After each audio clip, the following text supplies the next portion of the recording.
talking about not only overcoming struggles, but enduring them and coming through, brothers and sisters, I'm sorry, enduring them and then coming through beautiful.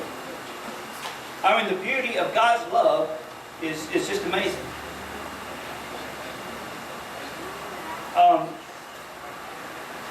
Things that have really hit me hard this week is fruit. Not because PJ was throwing it at me, but because I looked at the things that we're doing, the things that we as a church are doing, the things that we are a people are doing. Now, in the first chapter of Genesis, God talked to Adam. He made Eve, formed the first marriage, and He said, "Be fruitful and multiply. Fill the earth." And they did. Because just a few chapters later, chapter 9, or chapter 8, I believe it was, that He had to take, they were fruitful and multiplied, but the fruit that they gave off was defective. All but one family. So He had them build an ark before it rained. Up to that time, it had never rained, right? They didn't know what rain was. They laughed at it. Noah built an ark. After the ark was built, the rains came and flooded the earth for 40 days and 40 nights. And when they came around on Mount Ararat, Noah got out. God told him the same thing. Be fruitful. Multiply. Fill the earth. That was in chapter 9 of Genesis. Several times in the Bible, God has talked about being fruitful. God has talked about the fruit that we have. You have to pardon me, I'm doing this sans eyeballs today. I left my glasses at home. But God talked about, in Psalms 128, He said, may your wife be like a fruitful vine within your house. Your children be like olive shoots around your table. He's talking about multiplying, but multiplying good fruit. Good fruit. I spoke last week about that hayfield full of weeds. And when you cut all the weeds out, it was nice and lush. Good grass. Well, look around our world. How do we multiply good fruit? I read this last week, but I'm going to read it again. It's John 15. Starting in verse 5. I am the vine. You are the branches. If a man remains in me and I in him, he will bear much fruit. Apart from me, he can do nothing. If anyone does not remain in me, he is like a branch that is thrown away and withers. Such branches are picked up and thrown into the fire and burned. If you remain in me, and my words remain in you, ask whatever you wish and it will be given you. This is to my Father's glory, that you bear much fruit, showing yourselves to be my disciples. Bearing much fruit. And he goes on there to say that a tree is known by its fruit. Today, how are we cultivating the fruit that God has given us? And I'm talking about our children. I go to the children a lot because it's very important to me. How are we cultivating the children that God has given us? I didn't say our children because they're not ours. They belong to God. Everything we have, except our free will, belongs to God. So our children belong to God. As I watched television as much as we actually watch, and you see the commercials about all these reality shows. That drives me nuts.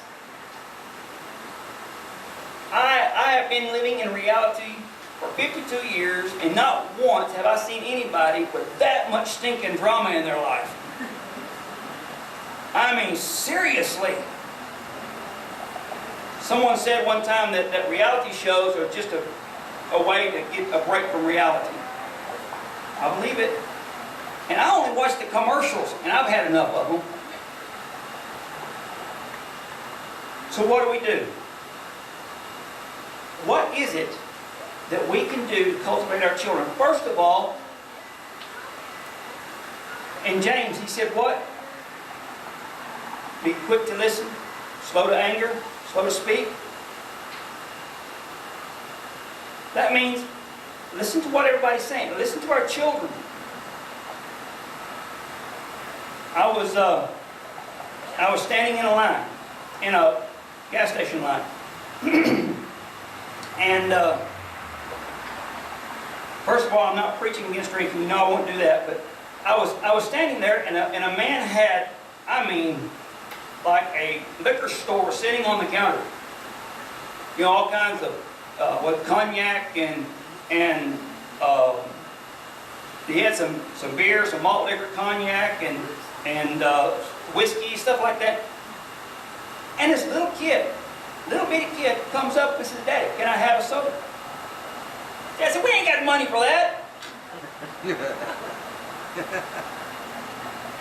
I said, "I do." I gave the man $1.85. So what are we teaching them? What are we teaching them?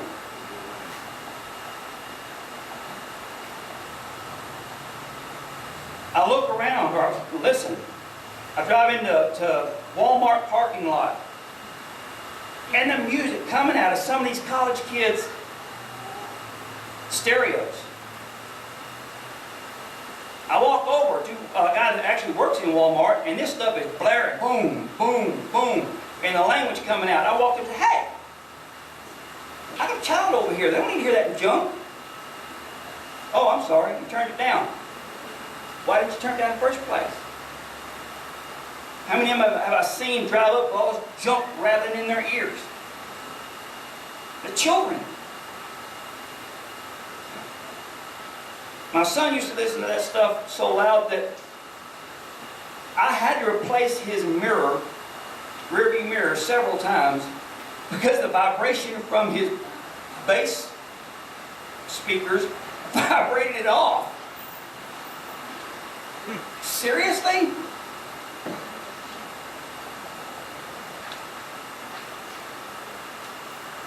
Vulgarity seems to be natural. Is that what we're teaching them? Selfishness? We ain't got time for what you want to drink. I got to get all this for what I'm going to drink. You listen to this good music. It talks about things that a toddler don't need to be hearing. It talks about things I shouldn't even be hearing. I mean, that was some raunchy stuff. What are we doing to cultivate them? And I remember when I was growing up, we lived out on a little country road, a Lake Brook Road out in Paris. And down the road, this man would get up, get his kids up, send them to our house so Daddy could take them to church. Well, I send my kids to church. That's not cultivating good fruit. That's teaching them to get kids out of the way so we can have a party while they're at church.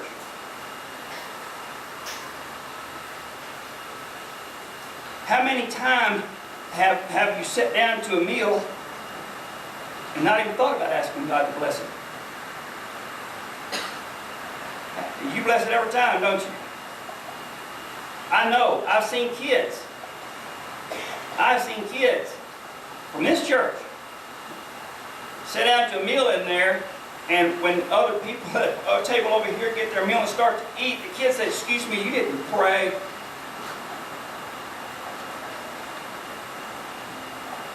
And they stop and pray. How do they learn to do that? How do they learn to pray before a meal? Mom and Dad does it. Uncles and aunts, Grandma and Grandpa. When PJ homeschools Kirsten, when she first started to read, the first book she read from was not Darwin's Theory of Evolution. It was the Holy Bible. We got a children's story Bible. That's what she learned to read from. After we had to mace her and tase her to get her to learn her alphabet. That's all right. That's. I know some people are going, "Wait, I don't know this guy. Did he really tase his kids?" No, I didn't. That's because when I was raising my children, they didn't have tasers yet. But it's neither here nor there. Fruit. In Proverbs, written by Solomon, wisest man there ever was, never will be. He said, 23:6, he said, "Raise up your children in the way they should grow, and when they're old, they won't depart from it." How do we raise our children? When the child says, "I want to be baptized," absolutely, let's go talk to somebody. I don't think I've ever told a child, "You're too young."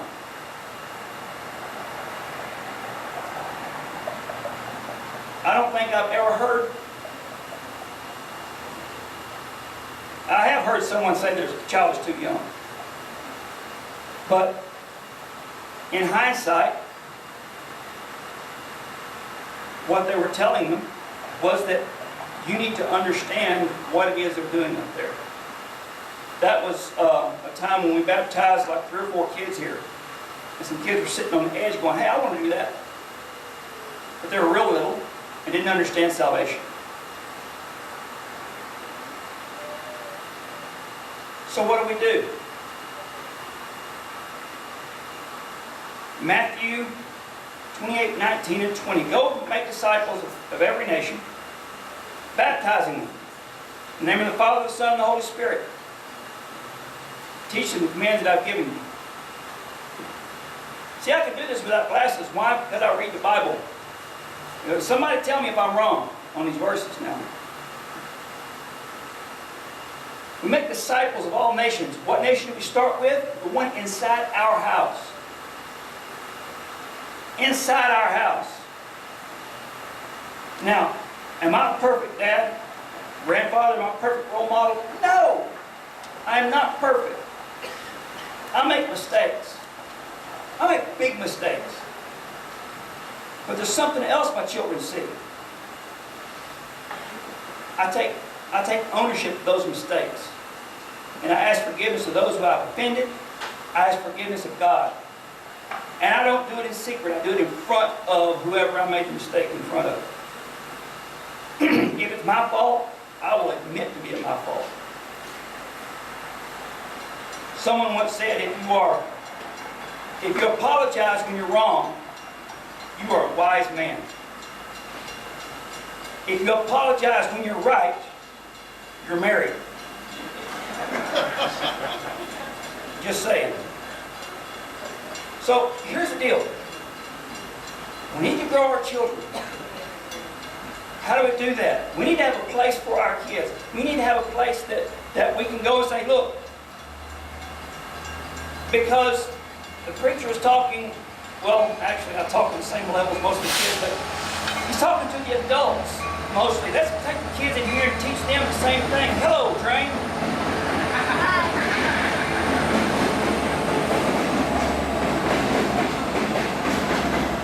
You need to learn there's a long like train, huh? Alright, so when we're teaching our kids, we need to teach them how to pray, when to pray. We need to teach them that God is their best friend.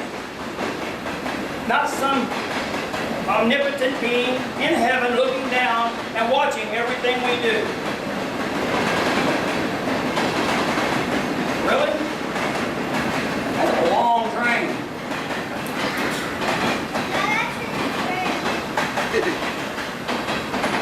Alright, so God is not up there just watching what we're doing, ready to spank us if we mess up. He's not that kind of God. He is not there doing that. He's looking down on us saying, please don't do this. Please stop. If you just trust me, I will help you.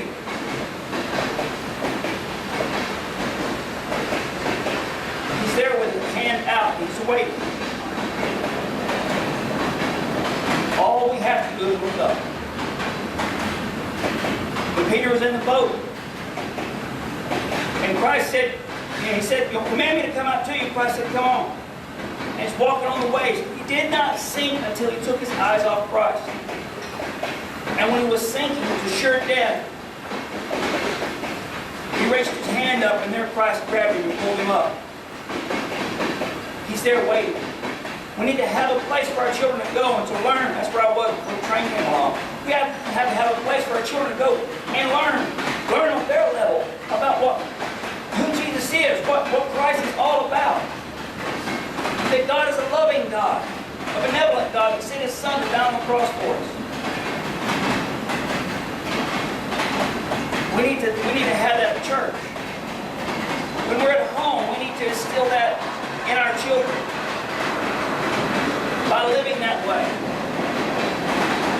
Do our children mess up? Yes. All the time. Do we hit them with a brick? No, we don't. What we do is we might have to spank them. Okay, I am not opposed to spanking a child. The Bible even says it's a good thing. Spare the rod and spoil the child. We did not spoil our kids. But after they had a spanking, they also got love. I hate doing this. This hurts me every time I have to do this. And I hug them. And I love them, and I tell them how much I love them. And I have to do this because I love them.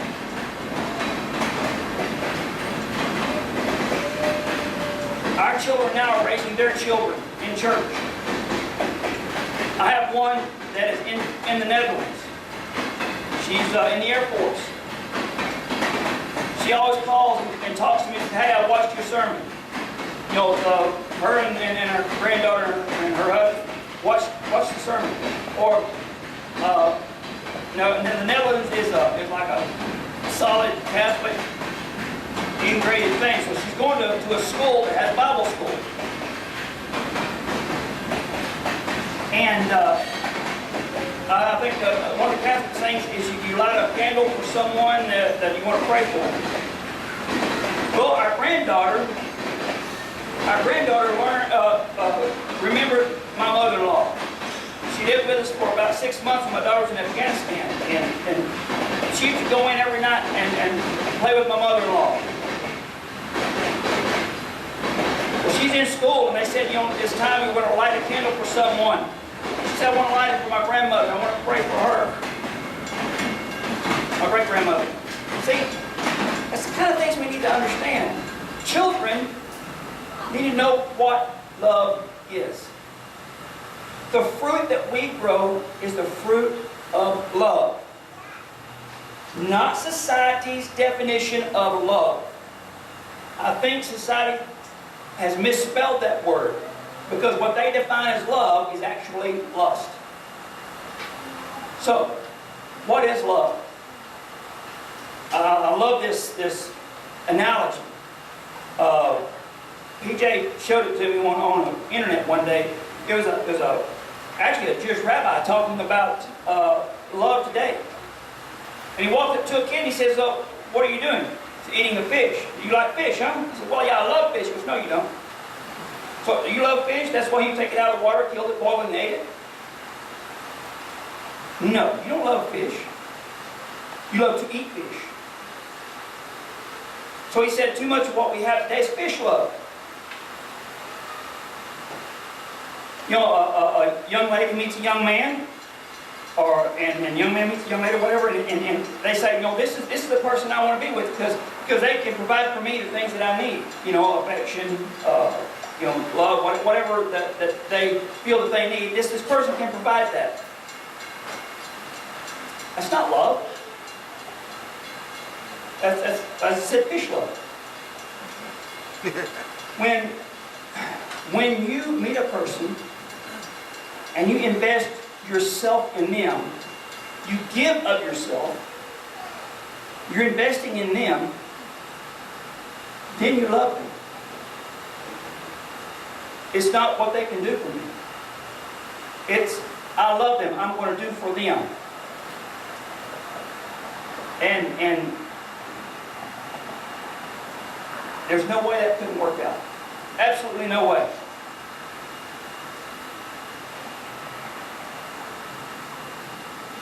My world is my family. Yeah. I've said this a lot. I love the West. I want to go to West Texas. I want to go, vacation out there, hill country, out where it's nice and flat and you can see forever and things like that. My wife loves the eastern part. And we talked about it when we were first married. Hey, when we go on our vacation, one time we'll go east, one time we'll go west. Every time we have gone east.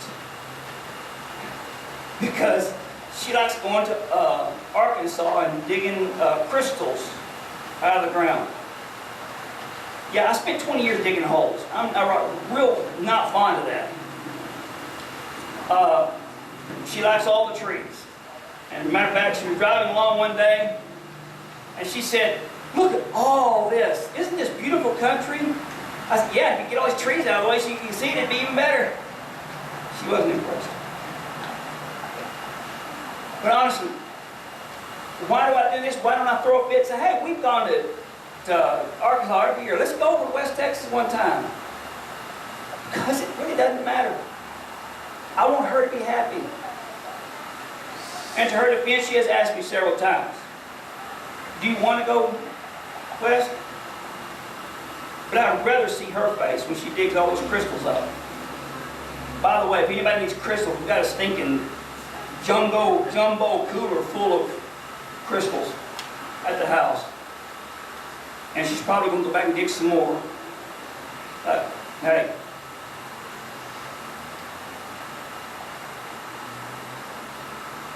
So how do we grow our children? How do we grow this fruit? First, we love each other. Love your neighbor as yourself, right? That's the greatest commandment after loving God. The second greatest commandment. How do we grow them? We show them love. Christ showed us the ultimate love, the ultimate sacrifice. He came all the way from heaven, all the way to earth, to a horrible place, lived a life of perfection. He went to the cross, not his cross, it was someone else's. That cross belonged to Barabbas. He was nailed to it, and he hung there for a lot of hours. I believe it was 9 hours that he hung there. And he gave his life.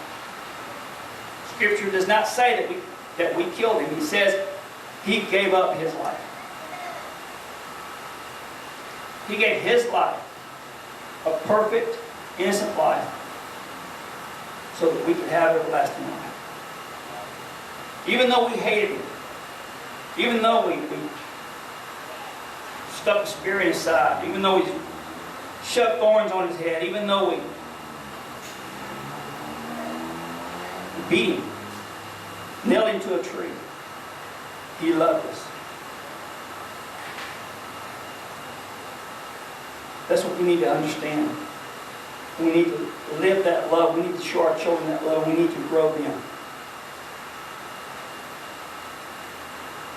I'm standing here today just like him. I was broken, lost in addictions, world. God saved me. Saved me through His Son, Jesus Christ. He showed me that working for Him is the most exciting thing in the world. Because you never know. You never know what you're going to be doing. God can change it in a minute. But it's exciting. Living for God is exciting. Some people say, I want to be a rebel. So I want to wear my hat backwards. Well, you really want to be a rebel in today's world? Follow God. Everybody will hate you then. It's good. You can be a rebel.